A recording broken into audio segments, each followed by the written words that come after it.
Doctor Vivek Bindra, आप तो बहुत खूबसूरती के साथ बजट को एक्सप्लेन करते हैं, फाइनेंशियल इश्यूज को एक्सप्लेन करते हैं।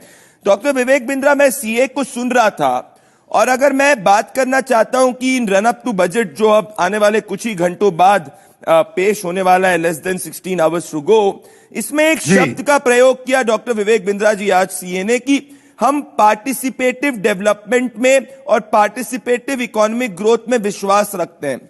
अब जो एक क्षेत्र जिसमें काफी लोगों का कल बजट में नजर होगी वो है कृषि क्षेत्र, एग्रीकल्चर। इसमें सीए ने यह कहा है कि जो निजी निवेश है वो एग्रीकल्चर में पिछले 8 सालों में जितना बढ़ा वो पिछले 20 सालों में कंपैरेटिवली उतना नहीं बढ़ा है।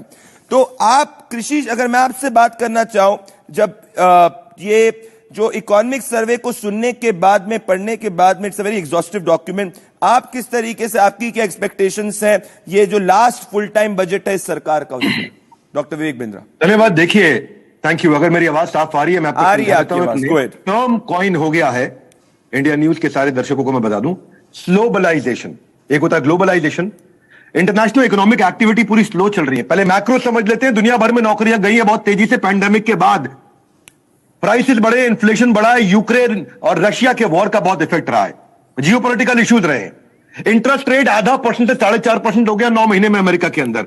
दो इकोनॉमी को देखना चाहिए भाई साहब, पहली आपको अमेरिका की देखनी चाहिए, दूसरी चाइना की। ये दोनों मिलकर 44% जीडीपी को दुनिया के कंट्रीब्यूट करते हैं। अमेरिका में क्या हुआ? इंटरेस्ट रेट बढ़ा, इन्फ्लेशन बढ़ा, नौकरियां गई। चाइना में क्या हुआ? इंटरनल इश्यूज, पैंडेमिक के कारण इकोनॉमी बार बार फ्लक्चुएट हुई। ये 44% दुनिया की जीडीपी को कंट्रीब्यूट करते हैं, इससे कंजम्पशन पे इंपैक्ट हुआ। ग्लोबली सब कुछ स्लो हो रहा है, जहां ग्लोबली हो रहे हैं सारे स्लो, वहां अभी भी हम कर रहे हैं ग्रो। ये ध्यान दीजिएगा मेरी बात।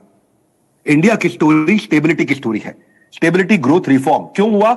क्योंकि जो पिछले सालों में इंफ्रास्ट्रक्चर पे, कैपिटल स्पेंडिंग पे इंसेंटिवाइज किया मैन्युफैक्चरिंग को और फिस्कल को कंट्रोल किया है, फिस्कल डेफिसिट को जिसको बोलेंगे फिस्कल कंसोलिडेशन।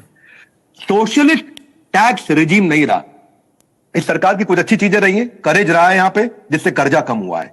हाँ, आप ये समझ लें कि 2021 में अमेरिका 5.5% ग्रो कर रहा था, चाइना 8%, जर्मनी 2%, जापान 1%, यूके 7%, हम उस समय भी 8.9% ग्रो कर रहे थे। हमारी ग्रोथ तेज रही है।